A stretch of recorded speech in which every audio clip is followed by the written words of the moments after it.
Okay. Well,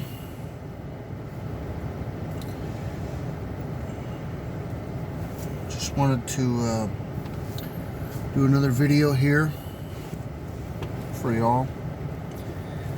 Glad to be getting more subscribers. Again, I wish to encourage my listeners to please recommend my channel to whoever and all concerned. It means a lot that I'm getting subscribers, more subscribers, and I wish to keep on that if I can. And maybe, I'd like to get up to 100. That would make quite an audience here, and make for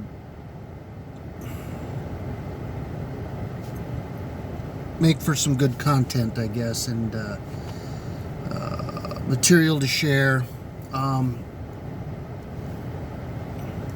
As I say before, these manosphere groups are growing. I want to keep them growing. I want to encourage the people in these groups, especially the men. In Western culture, we are becoming a marginalized group, especially if you're a single, white, conservative, Christian male, heterosexual male. You are now the minority. You are now one of the marginalized groups, except you have nobody on your side, really. And I found to my own discouragement and dismay that a lot of people do not want to, even on places like Facebook and here on YouTube, I've found to my own dismay that there's a lot of people out there, a lot of men out there that are asleep, that don't want to hear what you have to say, that think you're, that you're making this up, or you're being manipulated, or you're trying to gain sympathy, or I don't know, any number of things. I'm not sure, but they'll laugh at you, they'll heckle you. You're gonna find this. You have to take this road alone a lot of times, and there would have been a time that even now that I would have maybe gotten angry at this, but I understand. I understand where they're coming from. I pity them to some degree, because they're stuck in the blue pill, purple pill world of blissful ignorance, and they want to stay there. They want to remain there. They don't want to hear anything that makes them, uncomfortable or challenges their narrative of what they strongly believe and hold, and that this is a man's world, and that it always has been and always will be. They can't come to grips with this. So you're going to find yourself becoming more and more and more alone on this. And you know what? I was part of the blue pill, purple pill world for a while too, and I probably laughed at people that were in my boat. So in some sense, it might be like a little bit of karma coming back to me, kind of saying, well, Thad, how do you like it now? And I don't, but I understand, and I, as I say, I pity these guys. I hope they don't have to learn the hard way that like family courts, the judicial system, the government, all these groups demanding rights and privileges and getting them, and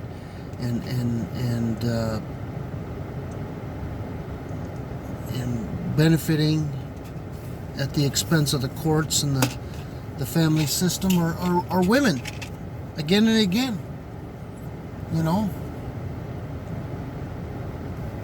Very rarely does a man win a custody case in a divorce settlement.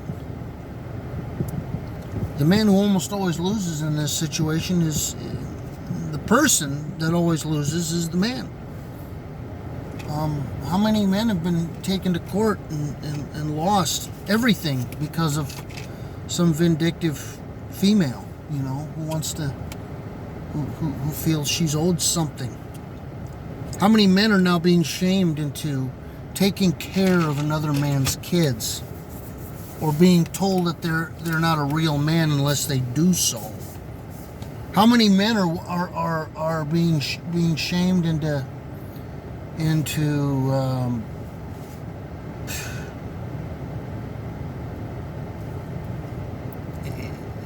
losing custody battles over their kids? This goes on and on and on. How many men have been accused, had false accusations of rape or harassment filed against them through this Me Too movement and lost? How many men have gone to jail over a rape that they didn't commit, or maybe an abuse that they didn't commit? Some vindictive female wanted to get even with them. The list goes on and on and on.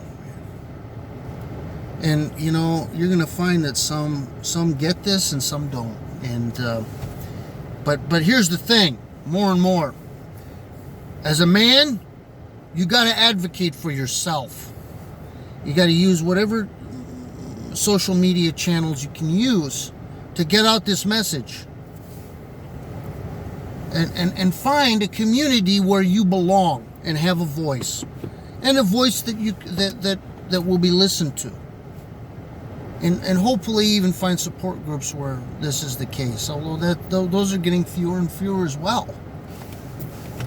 Red pill thinking is not popular.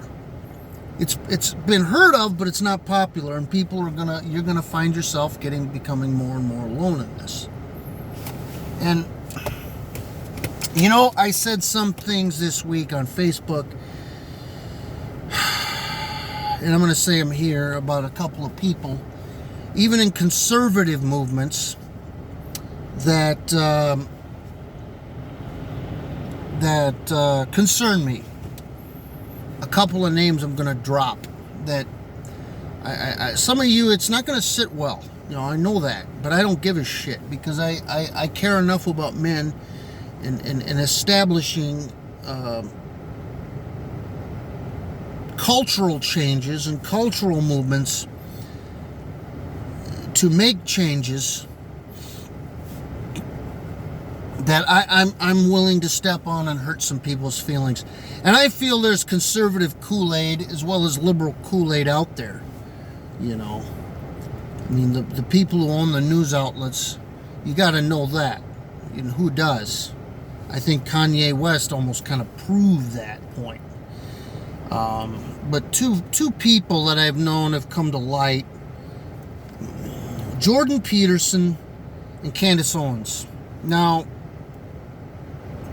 I'm just going to say this about Jordan Peterson. I think the guy's a smart guy, okay? I don't want to attack his intellect. His intellect is superior to mine. He was a philosophy professor, for crying out loud. So yes, when it comes to philosophy and like the sciences and logic, this guy has tons of knowledge.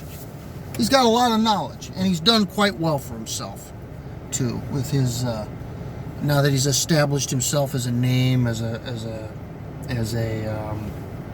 spokesperson per se, and now he's writing books,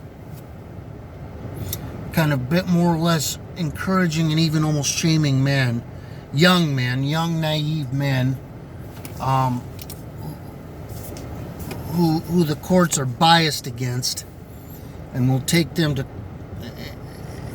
court and rake them over the coals. He wants them to get married before they're established in any way, before they have careers. And it kind of goes to show you the motives of one Jordan Peterson. He's really about himself now. He's just now doing whatever he can to keep the income pouring in, and saying whatever it takes to do so. He doesn't care about people. He's only out for himself and his own money and his own ego. So, with that being said, but if you're looking just to get knowledge and information from somebody, obviously he's a great source. But just keep in mind who he really is looking out for, and it's not you. The other one is Candace Owens, and I've seen a lot of people jump on this bandwagon of kind of making her a I don't know, kind of like a marquee or the minority kind of somebody to idolize in the minority community, I guess. And what better at this time, who's high on that intersectionality list? A black, and especially a woman. So whatever she says, people are gonna be wowed by it. And yeah, she's kind of nice looking too at this time. I know she probably wears some kind of a weave or spends countless hours on her hair pieces and all that, or whatever she does with it. And she hasn't hit the wall yet. And I think in Candace's case, the wall is not going to be too kind to her. But she's got that. She's not bad looking. She's a minority and she's a woman. So those three things are going to make, she's going to get a big following among blacks and whites, I would say, among the working class for sure. But again, she started off, if you even Google or look her up on Wikipedia, she started off as a woman. She started off as a liberal. She was a liberal up until I think 2016 or something of that nature. And that just ought to make you wonder, why would she all of a sudden switch to being a conservative? Again, is she doing it for the common folk or just herself and this image that she now has, this kind of marquee image that she's developed? So these are questions you got to ask yourself, as you go along here. And my main thing is this: I'm for the rights of man. I'm for advocating for men, myself mostly, but I also, since I'm a man, I think the importance of building an alliance and a group affiliation and seeing more self-advocacy groups in the manosphere, that is where we need to be at this time. That's where we need to be.